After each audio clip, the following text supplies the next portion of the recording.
करोड़ रुपया दिया है।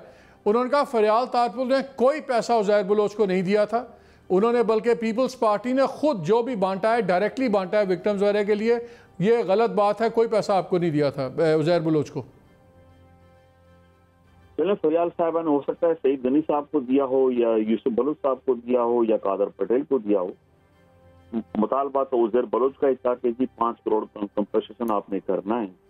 अब ये कहते हैं कि इन्होंने बांटा तो इनकी मोहब्बत है, मेहरबानी सॉरी कुछ तकसीम तो कर। अगर ये मानते हैं कि पैसा तकसीम हुआ है 5 करोड़, इन्होंने बांटा होगा। लेकिन मुतालबा उज़ैर बलोच का था, बुजुर्ग कमेटी का था, बात इसीलिए आगे बढ़ी थी। नहीं, अभी जिस तरह का आपका इंटरव्यू चला था उससे तो तासुर ये मिलता था कि जैसे 5 करोड़ की रकम आप उन्होंने दी फरियाल बीबी या जिसने भी उन्होंने दी उज़ैर बलोच को, और उज़ैर बलोच ने खुद बांटा उसको खानदानों में ले जाके।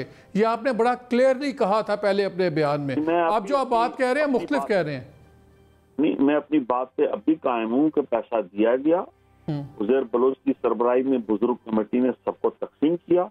अब सईद गनी कहते हैं कि ये पैसा हमने बांटा है, तो हम उनकी बात भी मान लेते हैं। अच्छा, अपनी बात पर कायम हूँ कि पैसा हमारे मुतालबात, बड़े मुतालबात यही थे कि ऑपरेशन के दौरान हमारे लोग मजदूरों के रक्शे, सुजुकी डाले और गधा गाड़ियों के गधे, और लोग शहीद हुए थे, लोगों के घर बर्बाद हुए थे, उनके लिए कंपनसेशन मांगा गया था। पीपल्स पार्टी का मुतालबा था मालिक साहब माइनस हबीब जान।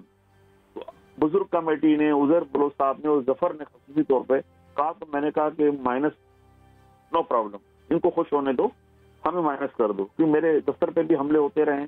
मेरे अपने भाई जो बाद में शहीद कर दिए गए, जख्मी हुए थे, मेरे 2 कारकुन भी शहीद हुए थे। हमने कहा मैं इनका पैसा नहीं चाहिए, लेकिन पैसा दिया गया। और उज़ैर बलोच की गिरफ्त की वजह क्या थी? अगर पीपल्स पार्टी पैसे बांटती, सईद गनी बांटते या कोई और बांटता, तो बिलावल भुट्टो जरदारी इलेक्शन ना हारते।